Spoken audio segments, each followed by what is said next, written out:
नमस्कार, जय हिंद दोस्तों। आज के इस वीडियो में हम लोग क्लास 10th के हिस्ट्री के तीसरे चैप्टर भूमंडलीकृत विश्व का बनना के बहुविकल्पी प्रश्न करने वाले हैं, जो एग्जाम के दृष्टिकोण से बहुत ही महत्वपूर्ण है, इसलिए ध्यान से देखिएगा। पहला क्वेश्चन है कि मानव अधिकार दिवस किस दिन मनाया जाता है? तो बिल्कुल सही उत्तर हो जाएगा 10 दिसंबर को ह्यूमन राइट्स डे मनाया जाता है। नेक्स्ट क्वेश्चन है कि विश्व व्यापार संगठन वर्ल्ड ट्रेड ऑर्गेनाइजेशन की स्थापना कब हुई थी? तो बिल्कुल सही उत्तर हो जाएगा 1995 ईस्वी में स्विट्जरलैंड का एक शहर है जिनेवा में वर्ल्ड ट्रेड ऑर्गेनाइजेशन की स्थापना हुई थी। आगे बढ़ते हैं कि 1785 ईस्वी में सूत काटने वाली नई मशीन का आविष्कार किसने किया? तो बिल्कुल सही उत्तर हो जाएगा हॉर ग्रिप्स के द्वारा आपके सूत काटने वाली नई मशीन का आविष्कार 1785 ईस्वी में किया गया था। नेक्स्ट क्वेश्चन है कि वह संक्रामक बीमारी जो यूरोपीय लोगों के साथ दक्षिण अमेरिका पहुंची, ठीक है, तो बिल्कुल सही उत्तर हो जाएगा चेचक बीमारी पहुंची थी यूरोपियन कॉन्टिनेंट से आपके दक्षिण अमेरिका महाद्वीप में। नेक्स्ट क्वेश्चन है कि आर्थिक मंदी का सर्वाधिक दुष्प्रभाव किस औद्योगिक देश पर पड़ा? तो यहाँ पर अमेरिका बिल्कुल करेक्ट आंसर यहाँ पर बन जाने वाला है। नेक्स्ट क्वेश्चन देखिएगा कि आर्थिक महामंदी का प्रारंभ किस वर्ष हुआ? तो सही उत्तर जाएगा 1929 ईस्वी में आर्थिक महामंदी का प्रारंभ हुआ।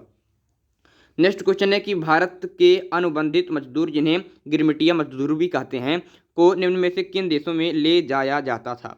तो भाई आपके पास ऑप्शन है Mauritius, Fiji, Ceylon, Malaya, Trinidad, Guyana, Suriname. आपको पता होगा, आपने पढ़ा होगा पाठ को, तो ये सारे देश हैं जहाँ पर गिरमिटिया मजदूर जाते थे, उन्हें ले जाया जाता था। तो उक्त सभी यहाँ पर करेक्ट आंसर बन जाने वाला है। नेक्स्ट क्वेश्चन है कि रिंडर पेस्ट क्या था? तो आप लोगों को पता होगा कि रिंडर पेस्ट एक पशु रोग था। क्या था आपके? एक पशु रोग था जो 1890 ईस्वी में अफ्रीका में बहुत तेजी के साथ फैला था, जिसमें 90% मवेशी मारे गए थे। इस बात को याद रखिएगा, रिंडर पेस्ट क्या है? एक आपके पशु रोग है। क्या है आपके? एक पशु रोग है। नेक्स्ट क्वेश्चन की तरफ बढ़ते हैं, क्वेश्चन नंबर 9 की तरफ आप लोग ध्यान दीजिएगा। गैट की स्थापना कब हुई?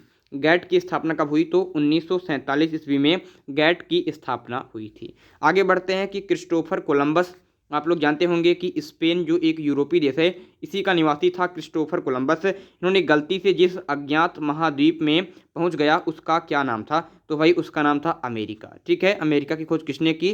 क्रिस्टोफर कोलंबस के द्वारा की गई थी। इसके बाद क्वेश्चन है कि अमेरिका के किस क्षेत्र को सोने का शहर कहा जाता था? तो आपके अमेरिका के एल डोराडो को सोने का शहर कहा जाता था, एल डोराडो। आगे बढ़ते हैं कि केनाल कॉलोनी किसे कहा जाता था?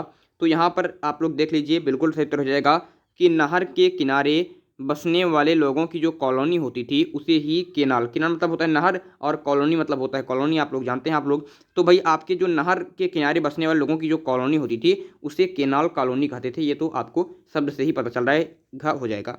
आगे बढ़ते हैं कि व्यापार अधिशेष से क्या तात्पर्य है? भाई आप लोग बहुपक्षीय बंदोबस्त और व्यापार अधिशेष से आप लोगों ने पढ़ा ही होगा कि जो ब्रिटेन था दोस्तों, ये व्यापार करता था, एक तो अमेरिका से ये व्यापार करता था, ठीक है, और एक व्यापार इसका भारत से चलता था। तो आपके ब्रिटेन अमेरिका से व्यापार करने में इसको जो हानि होती थी वो भारत से व्यापार करके उसको ये बराबर कर लेता था। यानी कि एक ऐसा व्यापार दोस्तों होता है जहाँ पर आप अगर 3 लोग व्यापार कर रहे हैं तो एक दूसरे के बीच में जो हानि हो रही है उसे तीसरे के व्यापार से बराबर किया जाए। यानी कि ब्रिटेन अमेरिका में ब्रिटेन को जो हानि होती थी व्यापार में वो भारत से बराबर कर लेता था। यही होता है व्यापार अधिशेष। यहाँ पर देखेंगे सही उत्तर हो जाएगा वस्तुओं के आयात निर्यात के मूल्य का अंतर ही होता है व्यापार अधिशेष।